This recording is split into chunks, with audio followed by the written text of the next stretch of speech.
Man, gonna wait a few minutes here, see if anybody comes on and joins me for my review. But wow, that was meh. No, not a bad show, not a great show, but at the same time, well, I never thought I'd get every prediction right because I thought there'd be the benefit of the doubt that at least one or two matches I was gonna get wrong. I feel like the only matches that were really a given were Becky Lynch win her match. I feel like the Shield winning their match was given. Daniel Bryan winning, Asuka. I don't even know if there was even any match. I think maybe the only matches that weren't guaranteed exactly maybe Shane and Miz. Maybe they could have won their match. Possibly Aleister Black and Ricochet could have won the tag titles. Other than that, I mean, the show itself, I mean, decent. I mean, there were good spots, but man, I can't believe I got every single prediction right. And if you guys were following me on Twitter at RevHell Cowboy, I was, of course, tweeting every chance I could. I don't tweet every single thing that I see on pay per view unless I felt like I need to. Like, how about the end? Seth Rollins saying the F word. I'm not going to cuss because I know YouTube's starting to, they're starting to kind of, put their foot down to people cussing on their videos and in live streams, but to hear him drop an F bomb, and WWE obviously they had the probably like about 30 seconds. I don't know how many seconds delay they have where they actually were able to censor him saying the F word. But other than that, man. So that was quite a show, guys. Of course, I decided to come back on real quick. I don't know how long I'm gonna stay on. It just depends on how many people do decide to join me. I was gonna stay in the living room and watch this show they're doing right now called WWE Faux Shoot. I know they got AJ Styles talking right now, and I always go back and watch it later. But hopefully, people will join me. I may have to put out a thing on Twitter. So hold on, guys. I'm getting kind of close to the camera. Of course, also a reminder, I have a new episode of Toy of Art C coming tomorrow. Even though going back and watching it, I'm a little embarrassed about the part of the video where I see something on my eyebrow. I think it was up here where I'm like, man, do I really want to refilm that? I spent like 10 minutes doing the outro of my video showing my pickups. And it's like, dang, I mean, whatever. It happens. I didn't notice that I had something on my eyebrow. I was like, dang it. But it happens. Yeah, a few people are going to probably notice and they'll probably say something. If they do, whatever. We all have our bad days. I mean, it was a good day, obviously, for me when it came to collecting. But still, other than that, I mean, it was a good video I made. But Fastlane, oh, man, so definitely a decent video. Sorry, decent show. I'm kind of distracted. Okay. I want to do the stream. I want to find the link to it so maybe I can link it back to you guys. Go to my channel. View channel. Okay. I'm going to turn the audio down. I'll turn it if I need to. Let's see. Okay, here we go. Hey, got a viewer. Cool. So if anyone wants to give me their thoughts on the show, did you get... Well, okay, viewer's gone. If you want to tell me what you thought, did you get your predictions right? Which, like I said, I'm still surprised I got any of mine right. And there's been shows where I got almost every prediction wrong, except for like maybe the kickoff show. But this one, including the kickoff show, I got right. Every single one. I mean, that's kind of bad where you could kind of predict a show. But, every now and then. Alright, so I'm going to hit my Twitter real quick. And then I'll probably hit my Facebook too, just for the hell of it. I think I'll stay on probably a little bit past 10. That's 11 o'clock for you, those of you on the East Coast. 8 o'clock over in the Pacific time zone and just wherever else. It's currently 9:50 Central Time. Okay.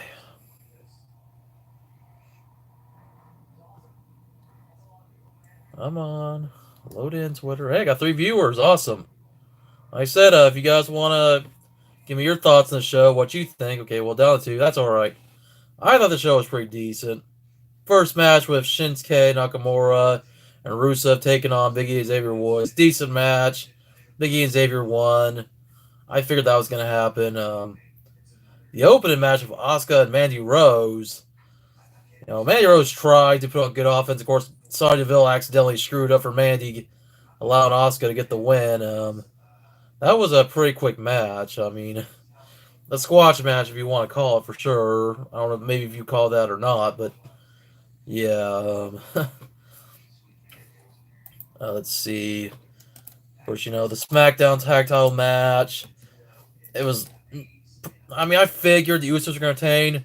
Now, the only thing, if I would have counted as part of prediction, not so much the win or loss, but the fact that Shane turned on The Miz.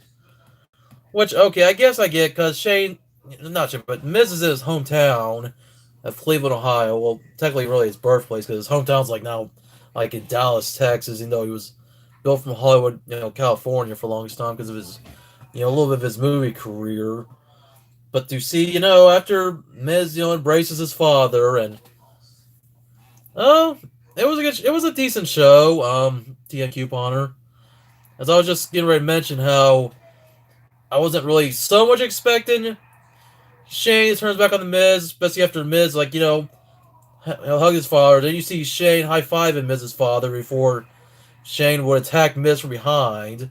And then after that, after beating the crap out of Miz, even shoves Miz's father down while he's in the crowd. I mean, I can't say it's a surprise because, Shane McMahon hasn't been a heel in a while. But at the same time, I don't know. I was kind of expecting to kind of keep him, I don't know, because the way Miz has been cocky for the longest time and he'd been a heel. So, it's been a while since Miz has been a face. Yeah. Oh, yeah, that'll be something. Maybe Mr. McMahon will be proud of his son Shane finally, showing that he can be a bad guy again because we haven't seen Shane as a heel since. Man, I don't even remember. I think 2006. I don't remember the last time we saw Shane heel. As before he left the company originally back in 2009, 2010, he was still pretty much a face. Otherwise, the last time I think I remember him being a heel is when he and Vince were feuding with DX. So he needed it. Well, dude, you already missed one god tank. You already missed a show, dude. Charlotte did wrestle. She, of course, when she took on Becky Lynch, Ronda Rousey got involved, which I'll admit I did expect that to happen. Ronda Rousey would attack Becky, which Becky would win by disqualification because, obviously if Ronda would attack Charlotte, then Becky lose the match, by disqualification would mean she would have been out of the running to be in the triple threat for WrestleMania. Yep, just as I just said, yeah, won by DQ. So of course Ronda meant to do because she wanted Becky in the match. So yeah, definitely. But I would say it was a pretty decent show. Once again, I got all my predictions right if you guys were following me on Twitter. Which is alright. I mean, if I would have got some predictions wrong, I would be like, well, hey, you can't get them all right. But the fact that I did, I feel like that's kind of a bad thing when you can kind of predict a show, but you can't predict everything. For one, the WWE Championship, turning from a one-on-one match to a triple threat, and the fact that Kofi was left out of it, that was something I don't think any of us could have predicted, and that was interesting. And yeah, well, yeah, definitely, yeah, Ronda being cocky, and the way she was cutting that promo about wrestling fans and stuff, yeah. Hey, Savage Joshua Arts is on. Awesome. So I got 3 viewers, of course. Good to see you guys. I'm kind of a shame I didn't get to see you guys in the stream I did earlier for when I was doing my Fastlane predictions. Plus, I opened up some trading cards, of course. You guys can always go back and watch that. Speaking of Ronda Rousey, I pulled a pretty cool blue parallel of Ronda Rousey. Yeah, well, UFC was more real, and Ronda was more of an ass kicker in UFC than in WWE where she's told what she's supposed to do, how she's supposed to fight. Okay. Oh yeah, that's right. Oh yeah. By the way, guys, Savvy Social Arts, his birthday is today because right now it's already March 11th over in Australia. So everybody, give Savvy Joshua a happy birthday. Hope you'll have a good birthday, Josh, or you've had a good birthday because I know that you're about good 14 or so hours ahead of where I am, I believe. But yeah, happy birthday, Josh. But yeah, of course, if you have a chance to go back and watch the show, whether you don't mind me being spoiled or not, you'll definitely enjoy the main event with the Shield. And it's good that for now it looks like the Shield, even if it is even a one-time reunion, that Ambrose at least stayed face in it. And you're welcome, Josh. Anytime, man. I'm just gonna try to finish post some on Twitter. Yep, gotta throw up those metal horns.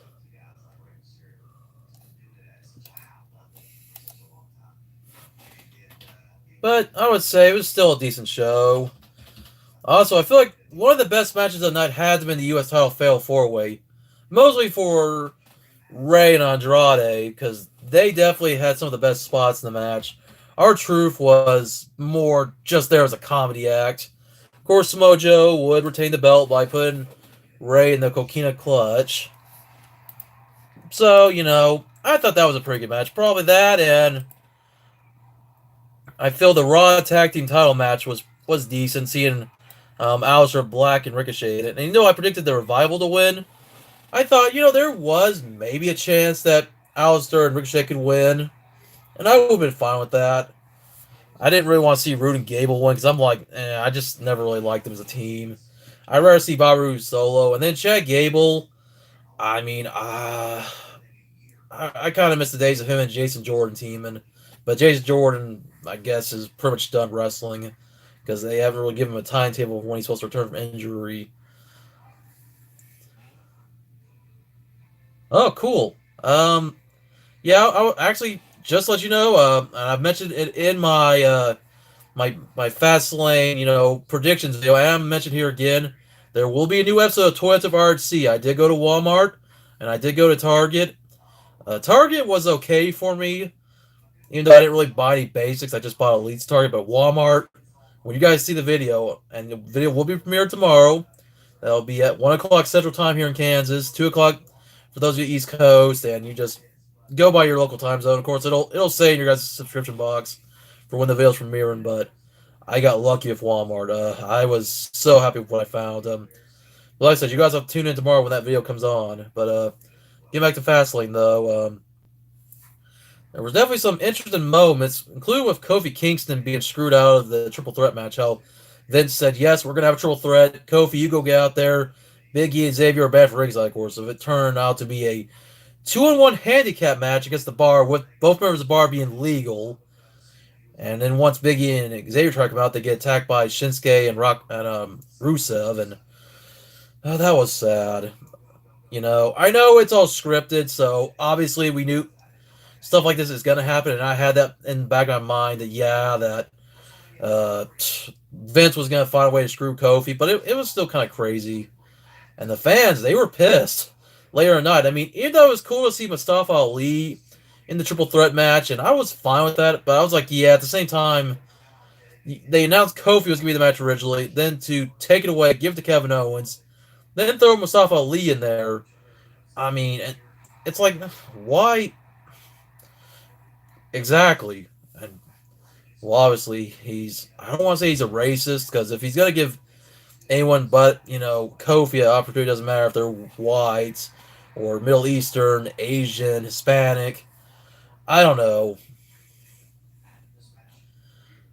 Same here, man. I mean, like I said, I even said on Twitter, I was fine with Mustafa Ali being in the match. I didn't think he was going to win, which Dan Bryan, of course, retained as I thought. And it didn't matter who was going to be in the match. I mean, I didn't think anyone else was going to take the belt. I mean, maybe at one point Mustafa Ali could have beat him. Maybe at one point KO could have beat him. But of course, Rowan being involved, and all triple threat matches are always no disqualification. So of course, Rowan's going to be a factor. Now, I'm going to be honest with you guys. At one point, I almost thought the third man match was going to be Bray Wyatt. That was just me just being like, what if? What if the lights went out here? The dun, dun, dun, dun, dun, dun, dun. It's like, that would have been crazy. Like I said, that was kind of me at random thinking, what if it was Bray Wyatt? And you have Eric Rowan just have like,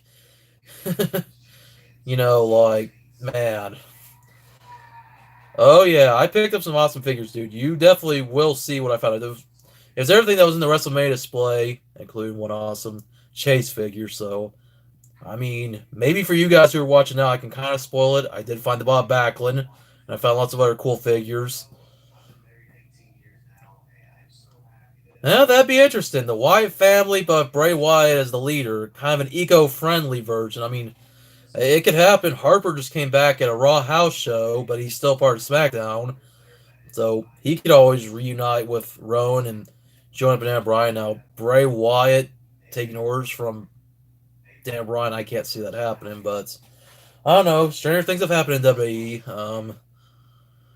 So, trying to think of the other matches. Bailey and Sasha retain the women's tag titles against Tamina and Nia Jax. Of course, at the end of the match, Tamina and Nia are all pissed off and they start beating the crap out of Sasha and Bailey.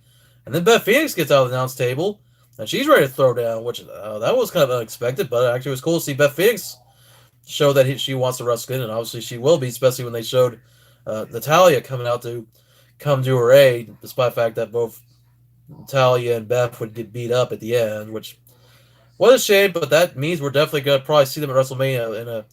I don't know if it'll just be Tamina and Nia Jax versus Beth and Natalia, or maybe if it'll be a triple threat women's tag match, maybe for the belts. I don't know. That'd be interesting. I guess we'll have to wait and see what happens there. And I think almost I've already covered almost all the matches. Kickoff show I've already mentioned. SmackDown of Asuka. Of course, Becky and Charlotte. The Raw Tag Title, Smack Tag Team titles. Yeah, I think pretty much I've already covered every match. Yeah, and then of course there was an interesting thing in the show with they had Elias like 3 different segments coming out and dissing the fans of Cleveland, like where he said, he's going to hang out with LeBron in LA. Of course, for anyone who doesn't really watch basketball, LeBron used to play for the Cleveland Cavaliers and went to the Los Angeles Lakers. So you know that the Cleveland fans were pissed off. I was like, damn. And that's Elias' stick. He likes to diss whatever town he's in, at least as a heel. But the last segment where he got distracted by Lacey Evans to get an RKO out of nowhere, that was cool. And then for Randy Orton to get a phenomenal forearm from AJ Styles, that was even cooler. That was awesome. I guess they had to find something for both AJ and Randy to do because this is, one of the rare times we don't get to see AJ Styles wrestle. Yeah, definitely. Yeah. All that. Yeah, that's definitely a good way to draw heat. You got that right. I mean, Elias will draw heat anywhere. Remember when he dissed the fans of Seattle about them no longer having a team? And that's like probably one of the loudest boos I've ever heard at a wrestling show. At least on TV. I would have loved to have been there live and hear how people were booing, but definitely also the best crowd reaction had to be everybody chanting, "We want Kofi" during the WWE Championship match. Kofi definitely should have been in the match, but he's got to be at WrestleMania, where it be a one-on-one with Daniel Bryan, or they make it another triple threat or a failed four-way. Maybe Kofi will beat the crap out of Vince or something to kind of, get his shot. I mean, I don't know. Maybe show some of that ruthless aggression. I mean, he kind of has to. I mean, AJ had to do it when, Vince provoked AJ, and look at AJ. He's getting much more serious. So I don't know. Maybe Kofi, he's got to do something, You know. Yeah, that could happen too. Yeah, well, yeah, those two matches, yeah. Braun versus Kofi and Star Wars, or yeah, Star Wars, that definitely is going to have Mania. I believe it will, and that'd be kind of cool because we've never really seen AJ Styles and Randy Orton in a one-on-one match that I can recall. Especially these two guys who both started their careers around the same time. Well, technically, Styles started about 1998, but then started getting national exposure to like 2001, 2002, while Orton started officially in 2002 after about a couple of years in OVW. Maybe maybe a year after. I think he might have started his wrestling career in 1999 or 2000. I can't remember. I know Styles started around 98, but either way, to see these guys clash, because we've already seen Styles and Cena clash back in 2016 and several times after that. So I feel like, it's got to happen. Hell, I remember one of my friends, we discussed that one time several years ago, like a long time ago. I don't remember how long ago that he wanted to see AJ, Orton, and Styles like in a match at some point down the line. So whether it be a singles match or triple threat, So I mean, it's got to happen. It comes full circle. Oh wow, got 8 viewers. Awesome. I just always wonder if there's any other people that are going to comment. I always wait for the trolls that pop up. Of course, I had a live stream last Sunday where I was opening just trade cards and talking wrestling, and I had one person like troll like 4 accounts and some of those racist names, but I was like, yeah, whatever. I just blocked the dude, and I even kind of made a joke because one of the names was like Bill Cosby or something. Best match tonight. You know what? I think one of the best matches tonight had to be the U.S. title match, just because there was a lot of good spots. And then I would definitely say the Shield and you know the Shield versus Corbin, McIntyre and Lashley was a pretty decent match. Everything else was decent, but predictions for tomorrow night. Well, I it's hard to really say as we build up to WrestleMania. I don't know. I mean, obviously we're gonna see something going on with Becky, Charlotte, and Ronda. They've already said that something about Triple H and Batista for some upcoming segments. Prediction for Tuesday? Well, obviously Kofi's gonna probably say something to Vince to try to get his W Championship match. We'll obviously have the Miz go after Shane for what he did. It's hard to predict these things because we're still a month out until WrestleMania, but you know it's kind of like it's better just to predict matches per views than so much predict Raw and SmackDown because they could kind of do like the same thing every week. I think Cena will be. I've heard he might be there now. What he's doing, I have no clue to be honest. We all know last year he had his match with Taker. So whether Cena's just there as a guest or he has like a little impromptu match of some kind, I don't know.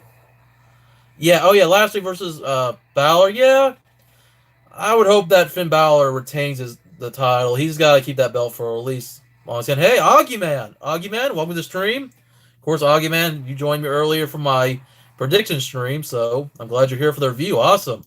Got 8 viewers so far. How good these people comment. Awesome. I'm gonna try to make this a regular thing for you guys. I'm gonna try to be here for WrestleMania, of course, when I do my WrestleMania prediction stream. And since that's a 2-hour show, I'll be on for 2 hours. Hottest female wrestler, dude. It's gotta be my girl Alexa Bliss. I love Alexa Bliss. I don't know, Carmella, is another one. And also, I was like, Carmella, man. When I saw her tonight off R-Truth, I'm like, you know what? R-Truth's all right, but man, Carmella, ooh, she definitely, man. Now, honestly, I don't really watch women's wrestling for them being attractive.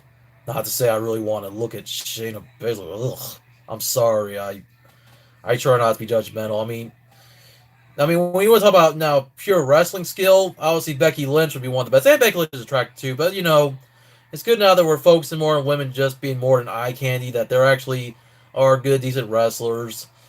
Because that's really what it's about. I'm glad we're past the days of, them being sexualized with, Tori Wilson going to the Hall of Fame. Of course, she was one of the divas from back in the day. Oh, yeah, Trish Stratus. Yeah, Trish Stratus. I think a lot of us who were Attitude Era fans like Trish Stratus. And Lita, which you can see a Lita figure back here behind me. She was one of my all-time faves, too. Of course, Lita could throw down there. And Trish could, too. I mean, both of them were great. And it was good that they actually came back for Evolution last year. But yeah, other than that, my girl, of course, Alexa Bliss. And then Carmella, and then heck, Liv Morgan. That's another one of my favorites. Even though she's stuck in a group that's going nowhere when it comes to the Riot Squad. But oh yeah, Lita's definitely awesome, dude. Yep, for sure. whether she was with Matt Hardy or she was with Edge or just by herself. She was always really cool. All right, man. Whew. Just trying to think of some other things to talk about.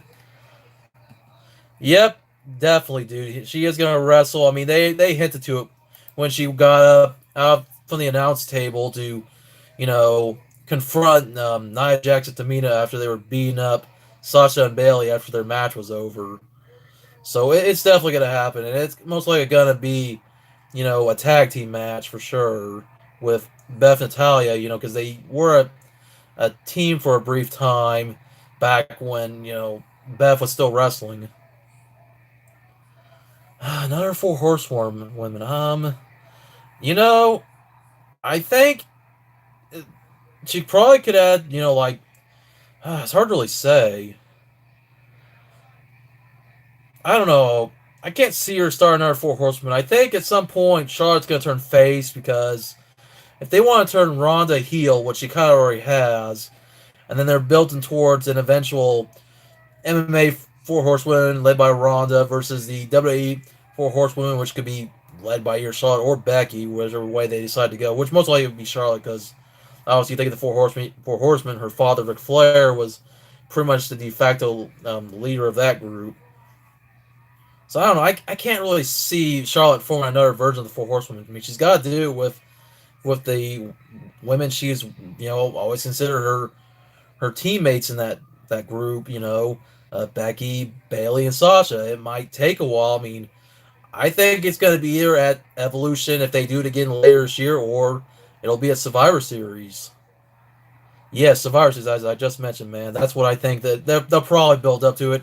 I think we'll probably see uh, Shayna, and I know I mentioned this in my predictions live stream that we'll probably see Shayna, Marina, and Jessamine debut here within the next few months or so. They'll get their call ups and then they'll come out attacking, Becky, and Sasha and Bailey. I feel like that match will happen. It has to happen. They've been building it up for so long. I mean, they've been wanting to do it, so it's got to happen at some point. And I don't know why they couldn't even headline a pay per view. I feel like that could be the main event for Survivor Series. Just like at WrestleMania, the main event will most likely be, you know, uh, Becky, Charlotte, and Ronda. I mean, it has to be. It's good to see that the women are main event more pay per views. I mean, I'm fine with our fellow males, still headline pay per views. That's fine. WWE's still a male dominated company, but it's good to see that the women, are still getting good spotlight. Where beyond Raw, we're beyond SmackDown, we're beyond pay per views, NXT, and so on. It's like the only place they unfortunately don't get a spotlight is 205 Live, but 205 Live, of course, that's cruiserweights and that's a men's division. But yeah, EC3 should replace Renee on commentary. I don't know, man. They don't make EC3 talk right now. It's like you're just gonna hear Corey and Michael talk, and they're like, EC3, your thoughts? I mean, they're gonna have to pan over to him just to have him just sitting there, just doing whatever. Like, all right, thank you, EC3, for your insightful commentary. And then Corey will be like, well, that was already better than Renee. You didn't have to even say anything. That'd be a good idea. And I like Renee Young and all, but she has been pretty bad on commentary. To put EC3 on commentary, just have Michael and Corey talk. My God, I mean, here's the thing. EC3, if you guys ever watched him in TNA, he was pretty good on the microphone, and he was good at NXT on the microphone. I don't know why they thought he needs to be a mute, but I don't know. Elias Jones Mania. Yeah, I guess he could. I mean, be better than those two guys from SNL I've never heard of. I don't even watch Saturday Night Live anymore. I was like, who are these guys? I mean, the only person I know on Saturday Night Live anymore is Kenan Thompson. I mean, I don't think I really care about Saturday Night Live since a lot of the good people left that show. I don't even know if Kenan Thompson's even still there anymore. I feel like he's like the best one there. I remember him from his days from all that. But yeah, I know. And WrestleMania, guys, we're on the road to it. We're just several weeks away before the big show, and like I said, I will try to be back on for that for sure. Yes, that needs to happen. I don't care what strings WWE has to pull to get The Rock to come to WrestleMania. Just take a break from filming one movie, just to have a showdown with Elias. It should have happened sooner.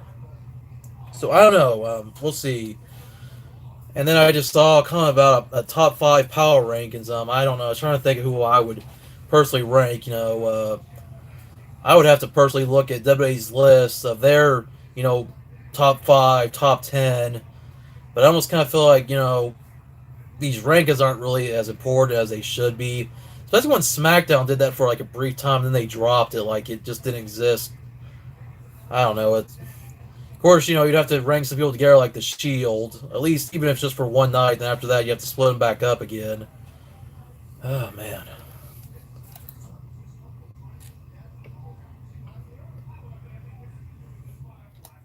But yeah, Fastlane was pretty decent show. It wasn't the best show tonight. Um, I would say if I had to rate this show, I'm just gonna give it a 3 out of 5. I mean, and three is just saying it wasn't bad. Maybe it's a high three. It like predictable for one, and just I mean, other than decent matches, good showing by Andrade and Ray, which originally Andrade and Ray was supposed to be like a singles match, but it turned into a U.S. title fail 4-way, and then Alistair and Ricochet showing a good showing, and heck, the Shield doing pretty good.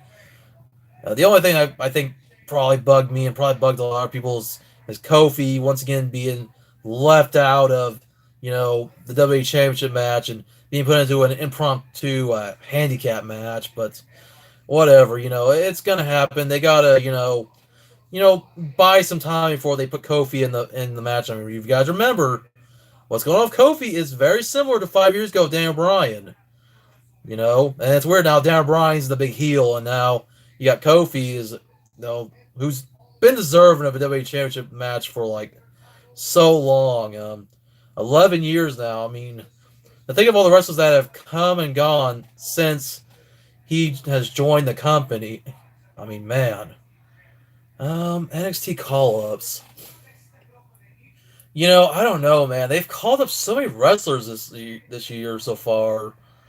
Like they called up a little more that they should have held off on Ricochet, Alistair, Gargano, Ciampa, despite the fact Ciampa's now injured and might be out for almost a year.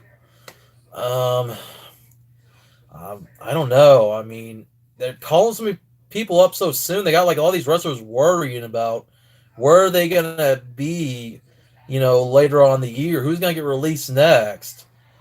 I would say for sure maybe call up some of the women since we've I mean, yeah, they've called up Nikki Cross. We don't see her. Lacey Evans is just there to strut around. I mean, obviously, maybe they'll call up, like I said, Baszler and Duke and Shafir. Undisputed Era, I think they should stay on NXT a little bit longer. I know that they have Adam Cole wanting to go back after the North American title, but at the same time, I want to see Adam Cole win the NXT title. I feel like that it has to happen, Before you can call Adam Cole and the rest of the Undisputed Era up to the main roster, I feel like that for sure he's got to win the NXT title. And now that Ciampa is no longer going to be a champion, I feel that either next one in line for the championship will either be Gargano, because Gargano, I feel like he could hold the belt, and then he would probably end up dropping it to Cole, and then just let Adam Cole be dominant, and then hell, maybe you could have somebody like Matt Riddle or Keith Lee take the belt off him. I don't know. Somebody else who I think who could be a call up eventually. I think Cash Sono could probably get called up. I mean, I doubt it. I don't know what WWE's going to do with him. I think they'd call him up just for the heck of it. I mean, I don't know. Maybe just have him there for the heck of it. Just go beat people up and then gets his butt beat up. I don't know. Well, yeah, definitely, yeah. Roderick Strong with North American title. Yeah, Kyle and Fish, tag title. Yeah, I can see that. Should War Games be on the main roster review at Survivor Series? Yeah, I think so. It's been cool that they've done the War Games for NXT, but I think they need to do it for the main roster. I mean, other than the fact we get Hell in a Cell for pay-per-view, we don't really get anything real cool. Still cages for the main roster. I mean, yeah, we get like a still cage match on Raw and at pay-per-views every now and then, but I feel like the War Games concept could work for the main roster. Where they do it, though, I don't know. I know they just recently got the rights to use the trademark for War Games because I guess somebody else owned it after it was originally WCW's property for a while before WCW went out of business. Favorite gimmick match? Oh man, I don't know. There's so many good ones. The TLC match has always been a cool match. Money in the Bank, Hell in a Cell. It's really hard for me to, say what is my favorite gimmick match of all time, but there's some pretty cool ones. Favorite tag team? I'd say one of my favorite tag teams has definitely got to be the Outsiders, Hall and Nash, but Harlem Heat's another good one. New Age Outlaws. Favorite submission finisher? To say my favorite submission is probably the Scorpion Deathlock slash Sharpshooter, whatever you want to call it, whichever you, because it's basically the same move but different. Oh man. If anyone else got questions for me, feel free to ask. You got your guys' own opinions. I don't mind. I might stay on here for about another 9 minutes or so, and then I'll wrap things up. And remember, Toys of RC episode 17 will be up tomorrow. Favorite top rope move? Well, because one of my favorite wrestlers of all time did it, the elbow drop, done by the late great Macho Man Randy Savage. Ooh yeah. Well, actually, it's hard to say just the elbow drop. I also kind of like the shooting star press too. It was pretty cool when Evan Bourne used to do it. Favorite version of suplex? Dang, dude, you were just asking like questions after questions, dude. I can't even catch up with your questions, man. Favorite promo? I can answer the promo. Oh man, I don't know. I think one of my favorite promos has to be Austin 316 said, "I just whooped your ass," for when Stone Cold cut that, famous promo at Survivor Series 1996. Now, I wasn't really a fan yet, and I didn't discover this until like later when I watched like a home video one of my friends had. But watching that, I mean, I think that has to be one. Yeah, oh yeah, Crimson Copper Randy Savage. Yeah, that's another good one. And I definitely enjoy all Macho Man's older ones, even though a lot of Macho Man's older promos are like going back to the '80s, back when I was a baby or before I was a fan. Do you think Ambrose is really? You know, I almost want to say I don't think he is because, I kind of don't think he is. The way WWE kind of made the report that he's leaving, but see, they usually don't report on a wrestler leaving, until after they've actually are leaving the company. And the fact they report it so early. What's on a Ray Andrade Iron? A Ray versus Andrade Iron match on SmackDown. Well, that'd be kind of cool. That'd be interesting. Yeah, I agree with you, TN Couponer. I think it is too. I think it's just to build up, more hype for Ambrose because he's not really doing much, and he feels like he's kind of like the third wheel in the Shield. How both Rollins and Reigns are kind of the bigger stars, and it's been cool that Ambrose got to be WWE champion and held all the other belts, but like it's just not really as important, as the other two. Favorite Red or Sting match? Favorite Sting match? Well, I think about any of his matches in WCW, like maybe his match with Hollywood Hogan at, you know, uh, well, despite the fact the match was botched, his Starrcade 97 match was, I guess, decent. Could have been better. Bret Hart, of course, I think I kind of enjoyed the match with him and Austin, where, from WrestleMania 13, where Austin refused to quit. I mean, everybody's got to think about the screw job. I don't think anyone would consider that their favorite match. I don't know. It's really hard to say. Best version of Undertaker. Well, if you're talking about the best version of Undertaker, well, it's not the American Badass. I can tell you that. I like the American Badass. I don't know. Best version either has to be, well, the original from when he debuted in 1990, or current Undertaker, from 2004 through now.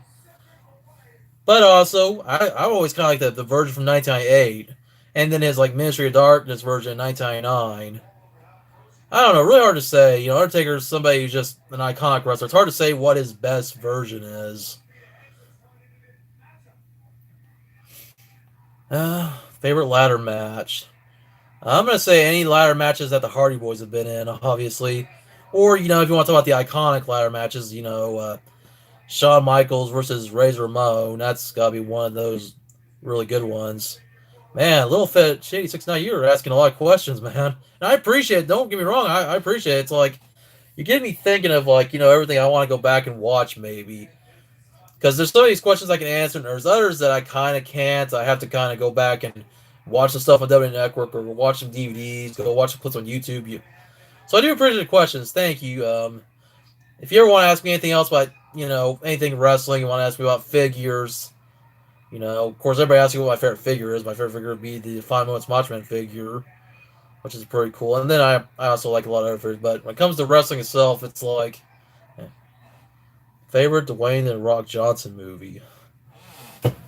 Oh boy, that's kind of hard to think of. He's done some good movies, and he's done some movies that were kind of. I don't know. It's really hard to say what my favorite movie of his is. I mean, I did like the Scorpion King, even though Scorpion King wasn't really the greatest movie. Um, Man, I don't know. I kind of like the Game Plan. That was a pretty good movie. Um, Gridiron Gang was another good one too. If I could go back to attend one wrestling event, which one and why? Well, I think I probably would have liked to go back to Bash of the Beach when Hogan turned his back on WCW. I think I would have liked to have been there. I don't know if I would have been the guy that would have jumped in the ring and got my ass handed to me by Hall Nash, but I don't know. I mean, back then when everybody still believed wrestling was real, I would have been there booing. Don't say Tooth Fairy. Yeah, Tooth Fairy. I don't know what between that and Doom, which movie is worse? Because I think of the movies of The Rock that people say are the worst. Those two come to mind. I don't know, man. And then Little Fat Cheetah just asked, "Will they ever put their movies on WWE Network?" I don't know. Unless they're wrestling related movies, I don't know. I think they could, but then again, they do shows like Swerve. They show Total Bellas and Total Divas, and I don't know. They could, but it just depends on what the movie studios say because I'm sure they have, you know, certain contracts they have to sign, royalties, and all that other stuff. Thoughts of the whole Ronda Rousey wrestling is fake vlog? It's a good way to get people to hate Ronda. I mean, obviously, Ronda's a fan. We all know that. Yeah, even though she's saying these things, she's doing it to attract attention, to get people to hate her. Because, here she is. She's this relative, she's well known in the world of MMA. She's been pretty well known in Hollywood for maybe doing a few movies. But she's only been a wrestler for a year now. So for her to go and say this stuff, already makes her the most hated one. Um, you know, Definitely brings a lot of heat. Yep, definitely. I agree, T and Coupon. They're doing her job, People take it too seriously, but that's kind of stuff that drags us fans in. Man, a little bit cheesy. You're asking too many questions. I can't keep up with them, dude. Will Vince ever do commentary again on a match? Vince McMahon, I can't see him ever wrestling again. The fact that he's getting up there in age. I look at Vince, he looks frail nowadays. He looks like he's lost a lot of muscle mass for one. I mean, I get he's getting older and all, but even then, he used to be like a bigger dude. I just can't see Vince wrestling ever again. If he does, it's like for a brief time. And then Vince McMahon on commentary, the last time they put him on commentary alongside Jess Ventura, like 10 years ago, it just wasn't that great. He doesn't have that same magic that he had back when he was a commentator back prior to the Montreal Screwjob. And yeah, I saw your question about who should start a workout show. And Tia Couponer said Trish Stratus. Yeah, Trish Stratus could do a workout show. Hell, DDP. I need to start working out, guys. But you know what? I try not to be stressed out about that because, it's whatever. This is fair for what maneuver. Well, guys, it's already 10:30 here, where I live. So I've been on here for about a good 45 minutes. I'm actually about to wrap up here. I do appreciate that you guys came on my live stream. I am very grateful to all of you. So, of course, shout out to everybody. TN Couponer, Augie Man, Savvy as Josh O, One God Tank. We got Little Fetchy 69 and Miss Lethal. I appreciate all you guys for being on there. And anyone else who popped on, if you only popped on for like maybe a minute or so, I do appreciate you guys are awesome. Of course, if any of you are sub my channel, cool. I know TN Couponer, Savage Joshua, One God Tank, you're all subs. And of course, I mean TN Couponer, you and Savage Joshua are two of my chat mods. So in case we ever get any trolls in the chat who want to say some negative stuff, of course, you guys can help me get rid of them. Of course, everybody else, thank you for your questions. Whether it be about the show or just wrestling in general. So, guys, I'm gonna get ready to wrap up here. Um, got some other stuff I gotta do before I go to bed. Awesome, I appreciate it. You guys are awesome. You guys are my fellow Hell Cowboys. I appreciate it. You guys are part of my revolution, as I am Rev Shell Cowboy. I want to thank all of you guys for watching. Of course, remember, set your reminders. New episode of Toy Hunter RC, episode 17, will be up on YouTube tomorrow. That'll be around 2 o'clock Eastern Time, 1 o'clock Central. And yeah, hopefully you guys enjoy it. It's gonna be a good episode. Of course, the only thing I don't like about it that I almost thought refilming it, I had a little bit of crap in my eyebrow, but that's okay, Josh. No worries, dude. Hopefully I'll see you again on my next live stream, or maybe I'll see you in the chat for my live premiere of Toyota of RC episode 17. So guys, remember that tomorrow, once again, 2 o'clock Eastern, 1 p.m. Central, or whatever time zone it is for you and where neck of the world you are at. But guys, thanks for watching. Of course, thanks for the likes. If anybody hasn't liked the video yet, make sure you do. And of course, I will see y'all later. And remember, we are gonna be okay, Josh. I'll try if you're doing a live stream when I'm at home. Maybe I'll try to check it out. Otherwise, if I'm at work, I won't be able to see it. But other than that, guys, I do thank you all for watching. And I will try to be back again for WrestleMania in a few weeks' time. 4 weeks from now or so, however long it is. But anyways, guys, that's it. As always, thanks for watching. Rock on and keep collecting.